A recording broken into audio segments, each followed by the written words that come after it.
This kind of stuff scares me. I've been seeing this a lot, and I thought it was a myth, but apparently I am still quite the naive one. Now, this acquiring of properties and licensings of IPs from other studios and franchises is nothing new. Whenever Walt Disney sets its mind on something, they go after it. And the scary thing is, everything that Disney starts to touch turns into Grandmother Ash. And honestly, I know this might sound very entitled of me to say. Trust me, I'm completely aware of it, but I'm not above admitting that I am terrified, because anime is one of the last places that I can have true escape. Sometimes you get a little bit of it carving through with the translations, but everything that we commonly fight with each other about in our day-to-day lives, you don't really get to see that in anime, because it's one of the few places, mediums, where you can actually have stories being told still without everyone preaching about what ideology they want. Nobody's pushing religion A or religion B, because that's all it is. A variety of different religions. And I'm kind of sick of it. And so you may be wondering, well, TR, if you're so sick of it, then why do you keep talking about it? Because it's important that we continue making people aware of it so we can protect these franchises. Now, in the past, I've talked about gatekeeping,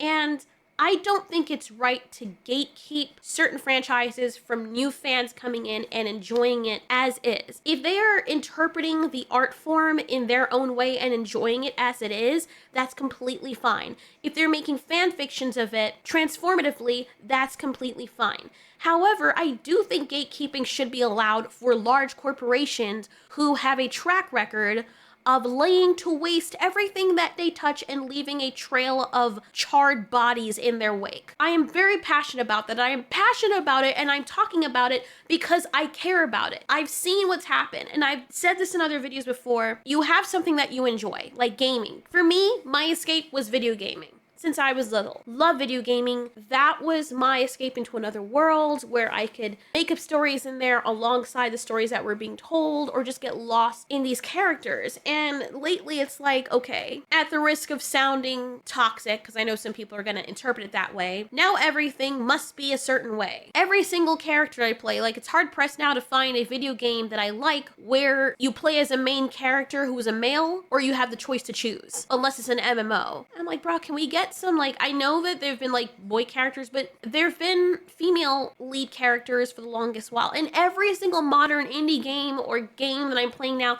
the main character is always female. And I understand the reasoning behind it, which is what makes it more annoying, because they think that with us women, oh, we need more representation, so let's make all the main characters female and super strong. And I'm just like, dude, we can change it up a little bit. We can change it up. It's okay. And I know that there are still IPs out there with male characters, but it just feels as though there's been this big shift for the purpose of the companies not wanting to look sexist or racist. You know, it's like, dude, if you're doing it for story's sake, that makes sense. But a lot of these companies that are doing it are not doing it for that reason. And you can feel it in the soulless execution of their work. In movies and shows as well. It's annoying. But the one thing you do get with anime is that you can have a male main character, you can have ones with female main characters, and even if you have a male lead and a female lead is second, they're both strong characters. The way that movies and shows used to be written. Like, it didn't matter, you were just telling a story, and I would love us to keep it that way, because anime to me is separated. Anime is basically Japanese animation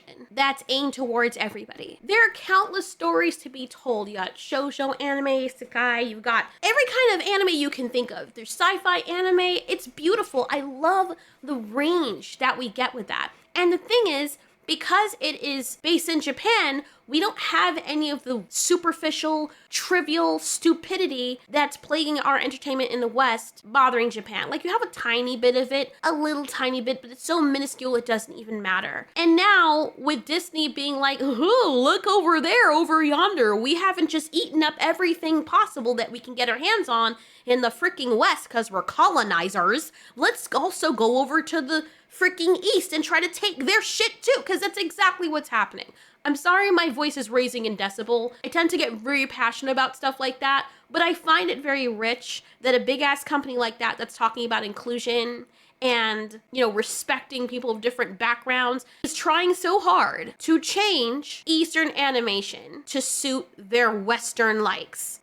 so wider audiences can appreciate it. Because we already see some of the effects of that, some of the influence on that. It's very annoying and kind of borderline xenophobic. But anyway, so I know this is supposed to be a clickbaity article. It says, after gobbling up Marvel and Star Wars, Disney is now hungry for anime. And it's exactly what it feels like, because notice they gobbled up Marvel. Marvel turned to shit. They gobbled up Star Wars. Star Wars turns to shit. Everything they're touching turns to shit. Can you imagine sitting from your glass house and watching over the beautiful hills, and then you see this freaking shadow monster over yonder gobbling up all these continents? You're like, wow, sure glad that thing's over there and can't cross the water. And then the shit starts crossing the water towards you. Do you know how terrifying that is? Because the people who are sipping their pina colada are all looking over there and being like, thank God that's not us. And then it like turns to face you and starts coming in your direction. You're like, shit. Now what? Now what do we do? Well, one of the things is making people aware of it, because some people, as they call them normies, might not even get what's happening, and they might not care enough to do anything about it because they don't know anything about it. So in this paragraph down here, it says, Disney's changing leadership suggests it won't be staying the course. In 2022, former Disney CEO Bob Iger resumed his post from Bob Chapek. What's with all these Bobs? A simultaneous vote of no confidence in his successor, yet a stamp of approval for Iger's own tenure. He first served as Disney CEO from 2005 to 2020. Since his return, he has implicitly criticized Chapek's decision to go all in on Disney Plus originals, spreading the company's main offerings.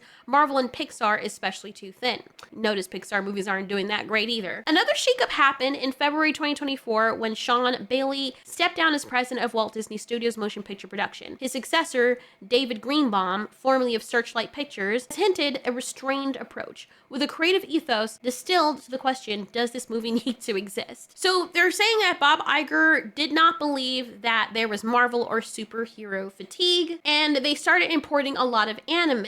Because I know, crazy enough, look at all these people. Like, the thing I don't get about these companies, right? And I don't even fully trust Bob Iger. He talks, but I need to see action too. They look at something that is working. They used to do something and they stopped doing it. It stops working. Crazy enough, funny how that works, right? Wow, we were doing something that was actually successful. Let's stop doing that and expect success. You know, it's crazy how that works. Let me, you know, be with my man and suck away every night, and then just stop doing it and wonder why he's staying out every night. Like, let me stop touching the tip and wonder why the tip no longer wants to be inserted. I don't know why I went there, but people always act shocked. I let myself go. Why isn't he attracted to me anymore? Oh my God.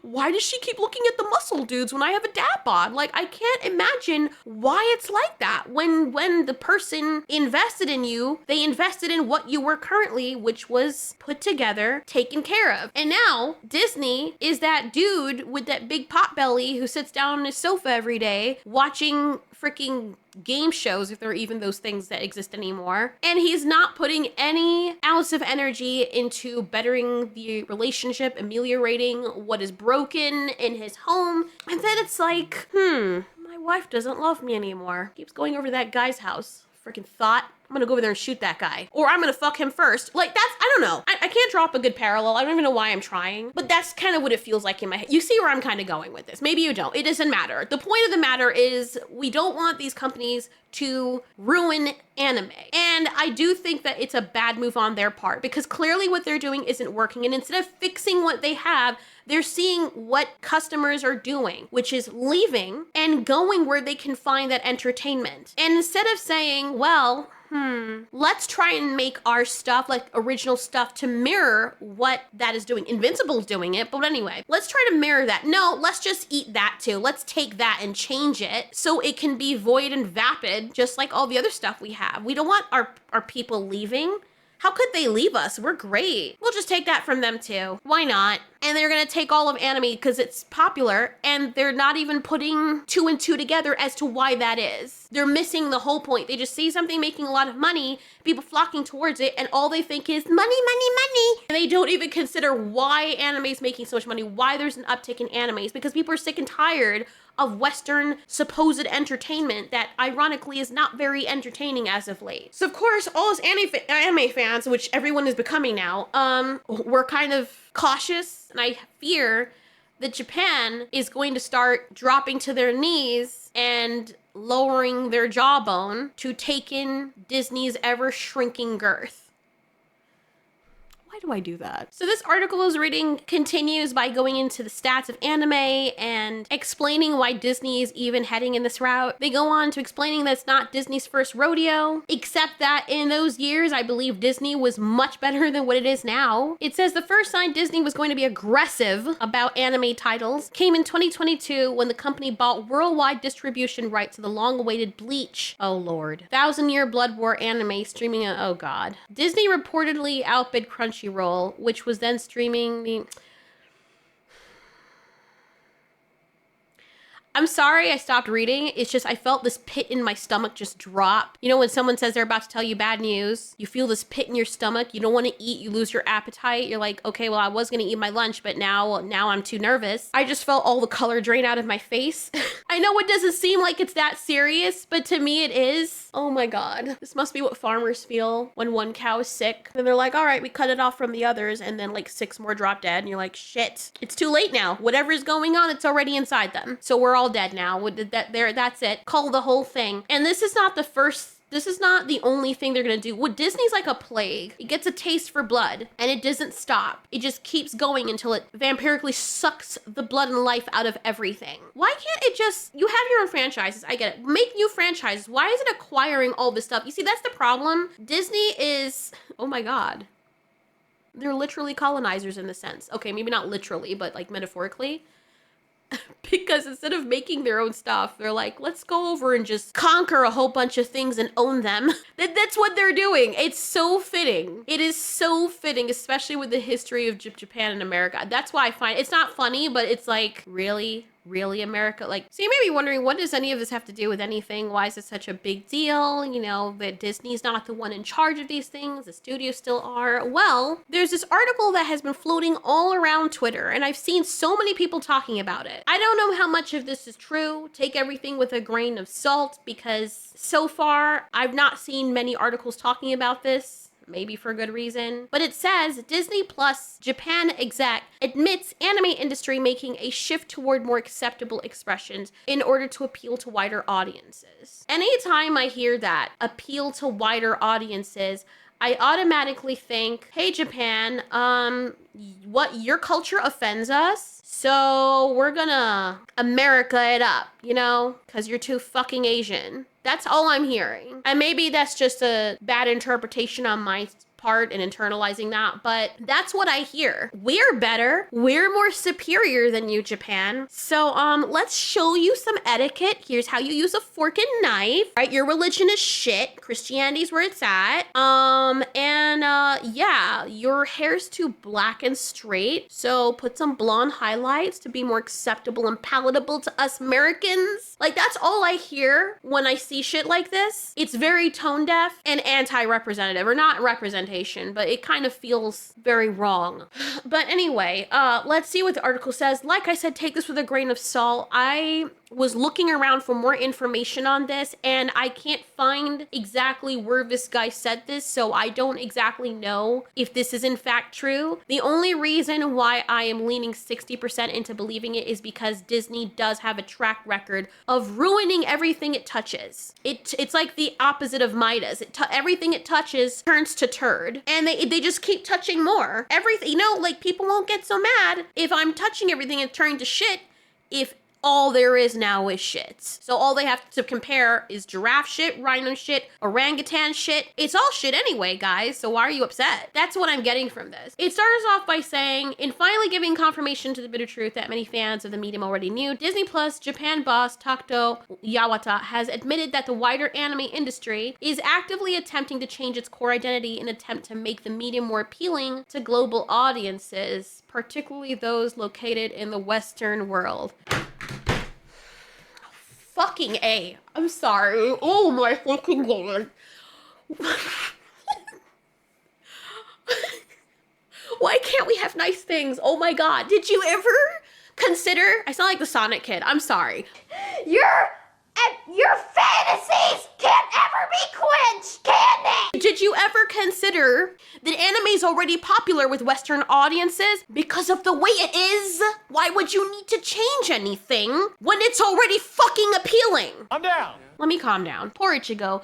You're sweet, beautiful. You're gonna be ruined. They're gonna ruin you. They're gonna deflower you in the worst way possible. Rip you wide open and put a block up your ass. I swear to God, that's where it's headed. I hope to God. I don't even know. Like this is probably true because we've seen the track record. Like I said. Jesus wept. Anyway, to the disbelief of many fans, the House of Mouse's entry into the anime business has admittedly surpassed expectations. Fuck them. Launching an anime-only streaming hub named Disney Plus Star in October 20. Where did this come from? I didn't know about that. The entertainment conglomerate has since outpaced some of their more established rivals in acquiring an impressive popular catalog of exclusive content. Yeah, because you're taking stuff that already exists that people like. Of course, you're siphoning off of it like a fucking parasite. Sorry. Okay. Having overseen the service's continued growth ever since its inception, Yawata was extremely informed on the current state of the overall... I need some water. Hold on. Okay. Calm. Why can't I be professional like everyone else? Jesus Christ. The current state of the overall anime industry, one he was asked about during an April 2024 interview with the Japanese news outlet Mantan Web. Asked for his thoughts on the fact that general anime medium is no longer a niche one, yeah, because everyone's flocking to it because everything else sucks, with more and more fans finding themselves drawn to his unique offerings every day, the head of Disney Plus Japan opined as machine translated via DeepL. There is no doubt that we have undergone very significant changes over the past 10 years. Now Japanese animation is entering a golden age. Is it really? You mean a turd age? Whatever. What has changed compared to 10 years ago is that we used to think of the business as a set of videograms and TV broadcasts. And we used to make works for people who could buy videograms. What the frick is a videogram? Hold on, let me look that up. I have no idea what monetizing online video file. Okay, whatever. I'm not really sure still. Anyway, does he mean video games? Maybe not. We were making films for people who could buy videograms. Videograms are still around today, of course, but streaming distribution has become more common, and the target audience is no longer limited to the domestic market. The rise of streaming distribution is why it has spread globally. It is playing a very large role as a communication tool for users around the world, and I believe that Japanese animation is still in the process of evolving. Today, Japanese animation is entering a golden age, he acknowledged. Okay, there's supposed to be a quotation right there that screwed me up a little bit. Compared to 10 years ago, what has changed from something that was aimed at a limited number of fans is that people started thinking about the business of videograms and TV broadcasts and bought videograms. The fuck is it? Okay, this is just... Okay, this I don't know what's going on here. Anyway, he revealed that a few years ago, the North American market was growing, so we focused on storytelling that would be well received in North America. In Asia, a different genre was being received, and we as creators were conscious of the fact that we had to focus on domestic North American and Asian markets. Now, however, the same fun and excitement can be experienced at the same time in any region. That is how common Japanese animation has become around the world. What we thought was for the Japanese market is now accepted in all regions. I believe that the market was matured to that extent. Their curiosity, piqued by his mention of anime's acceptance in the global stage, Mantan Web then asked Yawata, Japanese animation has a history of unique evolution that is not found anywhere else. There is even a kind of radicalized expression. When it comes to distribution to the world, is it necessary to change the style? In turn, the Disney exec opined, I don't think there has been any major shift. The fundamental storytelling, the precision of the action, etc. have not changed, but there may be a shift toward adding more acceptable expressions. Okay, let's see what he means by that. In order to be seen by many people, expressions that do not hurt or mislead people should be taken for granted. That is not a negative thing, but perhaps an evolution. When videograms were the focus, there was a tendency for only those who wanted to buy them to do so, but our awareness is changing because we're now distributing to a larger market through a service that can be viewed at any time by adults and children alike. I don't like hearing that because people already like it as it is. If you already have someone who likes you for who you are, and then you have a good relationship with them, people in your immediate family, your girlfriend, she already likes you for who you are. And because now you have all these friends that also kind of like you, and so instead of keeping yourself the way that you are, that cause your girlfriend to like you in the first place, you start changing to suit people who are not your ride or die, who are not the people who liked you for who you are without needing to change anything. Tell me, what realm does that make sense? Especially when you consider that those people aren't the ones that are financially investing in you. It just seems very strange to me. And it's greed. And I feel like this dude, he's what, the Disney Plus Japan exec? I don't know if he was schooled to say this or he's just as stupid as the rest of the people at that company. Anytime you start doing stuff like that, you've seen the track record. You've seen what has happened in the past as a result of Disney trying to reach the supposed wider audiences. That, funny enough, they end up losing anyway when they make those stupid, gratuitous changes. The article continues by stating, however, despite the industry's growing focus on Western audiences, Yawata attempted to assure the outlet that when it came to which works to distribute on Disney Plus Star, his main concern was that the given anime provide and viewers with a worthwhile story. What kind of English is this? His main concern was that the given anime provide and viewers? People, editors, like, this is mistakes that we make when we're writing in Google Docs. But if you're gonna be publishing an article, make sure that you have editors and your peers look over this shit. I'm sorry. I want to reiterate that our primary focus is on the best storytelling, he said. We don't have a specific genre or style of work in mind, and since our service is viewed by a diverse audience, sorry, I'm getting triggered by that word because it always means tokenism, because that's exactly what that is. Veiled racism. Anyway, we don't focus on any particular genre. To this end, Yawata took a moment to address the concern many fans have held regarding Disney's motivation in acquiring the exclusive global rights to a big name franchises such as the aforementioned Bleach and Macros. We understand that Disney Plus exclusive distribution of Japanese animation has been met with a certain amount of surprise and consternation. We are a distribution platform, but we are also a member of the productions we distribute. So we want to contribute to the excitement of the productions, not just stick to our own distribution, such as tie-ins with movie versions like Sandland, the series. The best example of this is our collaboration with Kodansha, for which we are focusing on ways to boost the excitement beyond our position as a distribution platform. We're working hard to make our partners and fans feel the benefits of exclusive distribution.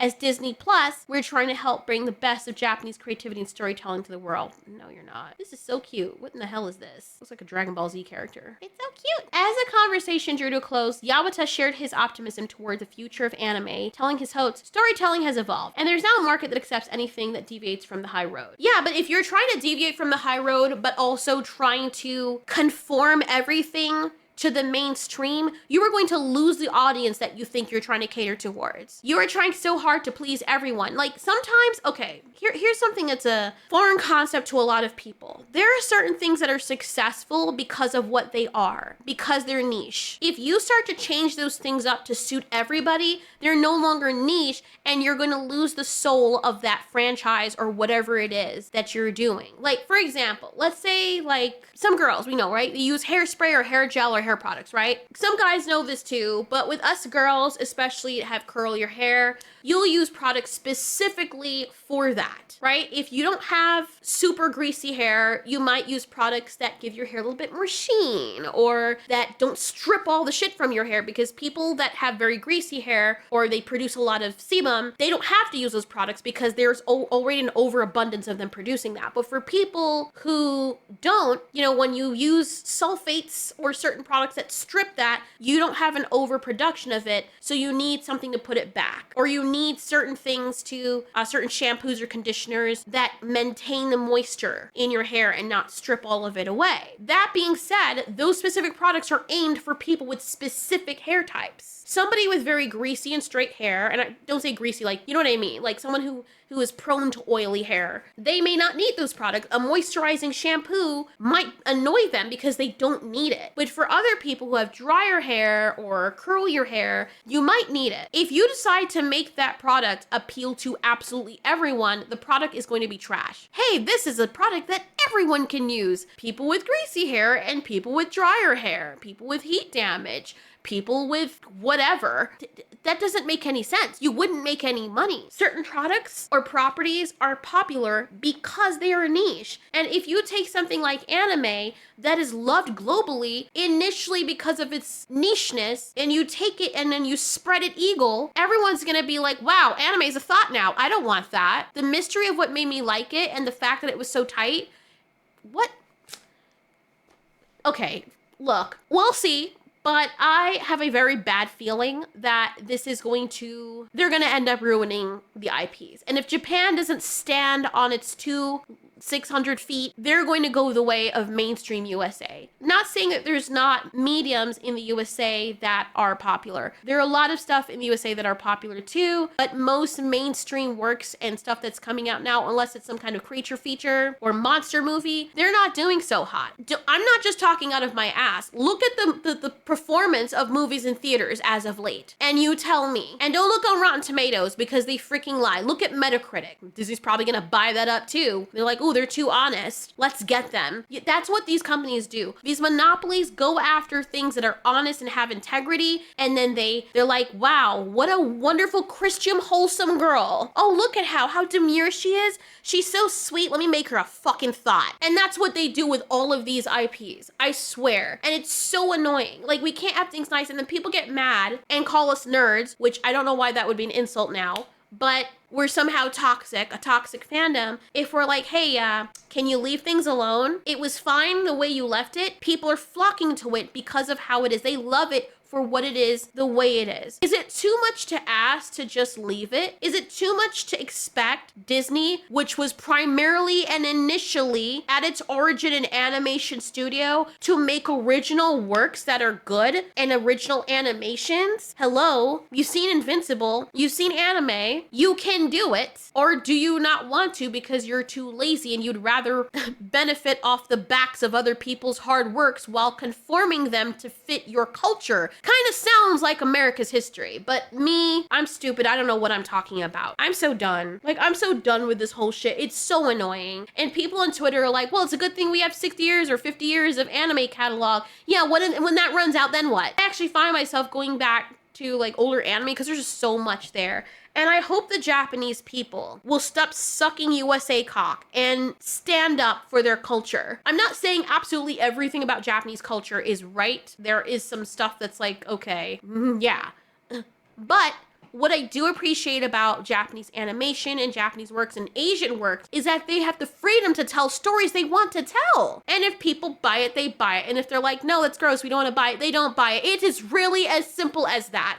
How is Japan more successful than USA at their own freaking game? It makes no goddamn sense. If you guys want to see a change, everyone needs to start talking about this. It's cute and cathartic to rant about it, but if nothing is actually happening, nothing changes, or everything does change, and then we suffer for it because we want entertainment. And you know what? For those of you who now want new entertainment, if they, let's say they do take over all of Japanese anime, right? Go to Webtoons. Guys, I swear to God, some badass stuff is on Webtoons. Oh my God. Like, anime and Wattpad combined. And I know you're laughing at me with the Wattpad thing, but there's some gems on there. But you combine that with anime and it's like, dude, some of these Webtoon stuff, creativity, like people are free to just create.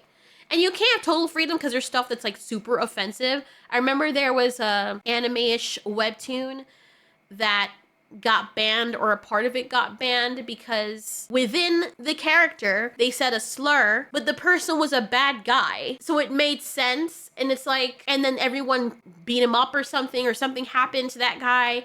And it's like, dude, they didn't even spell out the word though. They just like, you know, they do the censor symbols and stuff, and you're gonna ban it for that reason? Like, it doesn't make any sense. Like, you can't, I wish we were at a time where we could just tell stories now. As long as anyone, like, children are not being physically, realistically exploited, I don't see what the point is of censoring certain things just for the sake of catering to, what, 2 people or 2% of the populace because their feelings were hurt. That makes no sense. How are we supposed to get new stories? I think this is hitting me a little too hard. And I think the reason why it's especially sad for me is because I'm a writer and I love to create things. I love to build worlds, and the little bit that I have released it's not the tip of the ice. It's not even the tip of the iceberg of the stuff that I've created. And the wonderful thing is I can tell some of the most fucked up stories. And it's like, damn, holy shit, that's dark. Like someone like me, you would never expect me to tell stories like that. But the payoff for me, that's my escape, writing these stories. And it makes me happy to see other creators live that dream and share their inner world with everyone. And it feels as though these large corporations are taking something sacred and preying on these people. They're saying to them, we like what you have. You're so special. So beautiful. And then they take you, lay you bare, and rearrange your insides. And by the time you're all done and you're ready to give back to the world, you are a shell of what you initially set out to expose to everyone so they could enjoy. I know that sounds really wrong, but you know the way I'm bad at trying to explain stuff. I'm better at writing things, if you haven't noticed. I'm sorry, but you get where I'm coming from. We have to protect stuff like this. We have to protect our IPs and the things that we love from the monster that is Disney. And I didn't think there would ever come a time where we would say that, because Disney is the one that told stories about the heroes protecting their loved ones and themselves from monsters, and Disney is now the villains that it used to write. You can't make this shit up, I swear. Anyways, what do you guys think about this? I mean, I already think I know what the answer is going to be, but for some positivity, do you think that there is a silver lining in all of this? Is it possible? I'm usually really good at finding silver linings, but I honestly can't see one. And maybe the only one I could get from all of this is us banding together and unifying to try and make a difference and to conserve something that is amazing so everyone can enjoy. That's the only thing I can see from this. But as for the future of entertainment going forward under the pimp that is Disney, I do not see this ending well. Japanese people out there, those of you who are watching, protect your culture. Anime is a part of your culture, not America's. And if you allow them to take that from you, then you are giving up part of your identity to please the Western elites. Is this what you want? It may seem trivial, but trust me, it isn't. And they're gonna keep taking. This is not gonna be the only, they're gonna keep taking and keep taking until they're going to make and mold you into a mini America, which Japan is kind of already becoming. And many of you don't even realize it.